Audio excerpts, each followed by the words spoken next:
Ayan, nagmimerienda kami. Kinukwenta na nga pala ni Yesha kung magkano magagastos niya. Magmumotor nga pala kami dyan. Bukas ko yung anak ko, ako magdadrive. Nakabalot pa siya bago lang. Ayan, mag-helmet. Doon ako mag-helmet. Kami bukas. Pajigas nga pala muna kami dyan. Kaya dyan kami naman. Ayan, nasa highway na kami. Papupunta kami ng portal. Nasa portal na ako. Kami dyan kami dumang sa save. Tapos, yan na yung harapan ng ito na nga pala yung cafe tea.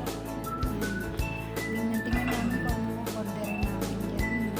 Ang ganda ng place, pang Instagrammable. Instagram.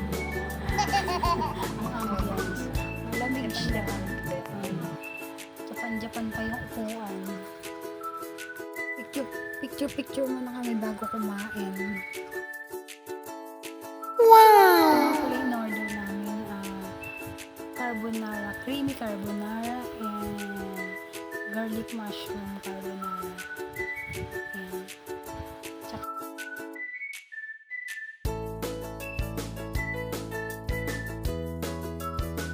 french fries. Ayan.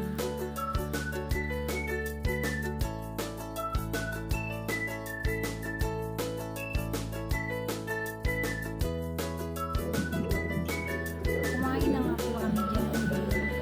Paisa-isa lang yung bigay ng order. Kaya wala kaming drinks.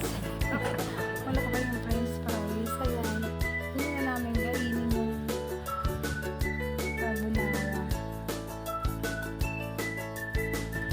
Ano nga kami dyan eh. Upo namin Japan. Parang nasa bahay lang.